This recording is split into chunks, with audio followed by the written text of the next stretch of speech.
Good morning, Dan Earhart with the rest of the news, Friday the 13th. It was this day in 1968 that Johnny Cash recorded at Fulsom Prison, 20 miles northeast of Sacramento, along with soon-to-be wife June Carter, Carl Perkins and the Tennessee Three, and the Statlers.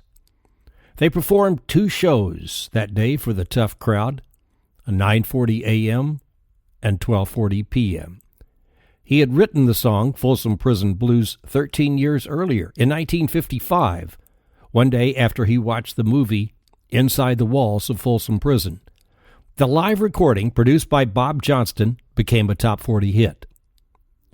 It was a tough crowd earlier today in Beijing, as hundreds of angry customers, including gangs of immigrant scalpers, threw eggs at Apple's flagship store in China about 7 in the morning, when the store canceled its launch of the 4S iPhone due to the size of the crowd.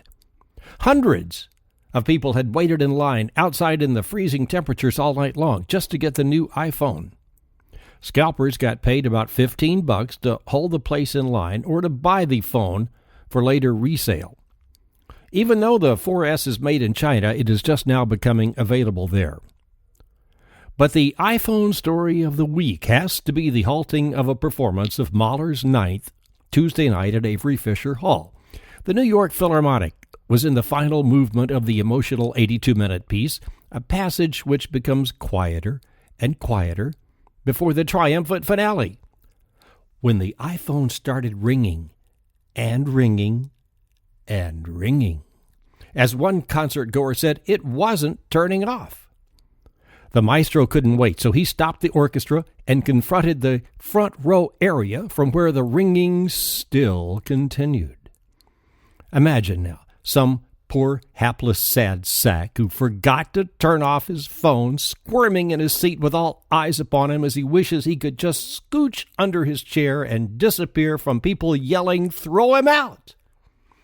But that's not quite what it was. The man is now known as Patron X, and a true patron of the Philharmonic he is. That's how come he and his wife were seated on the front row. He's a man in his 60s, the owner of two companies, with a brand new company-issued iPhone, which had just replaced a BlackBerry the very day before.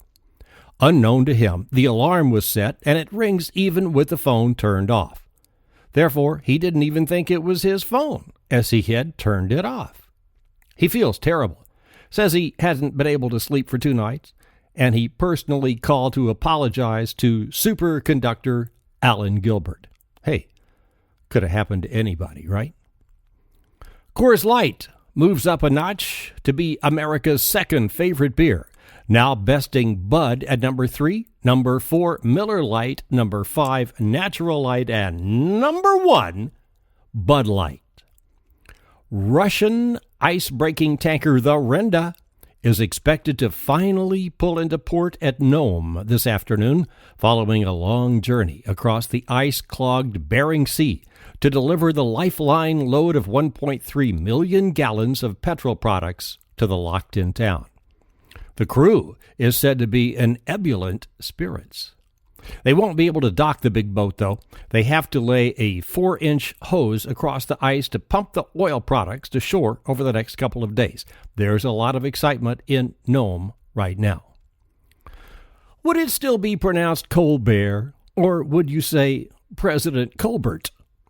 He's out polling John Huntsman in the South Carolina primary with 5% of the vote. There's speculation that he's really getting serious about this. What do you think? Nah.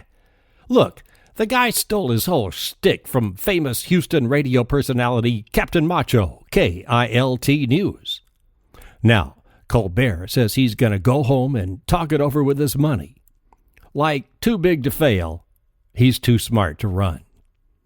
Enjoy your Friday the 13th, and we'll see you next week. This is Dan Earhart, the rest of the news.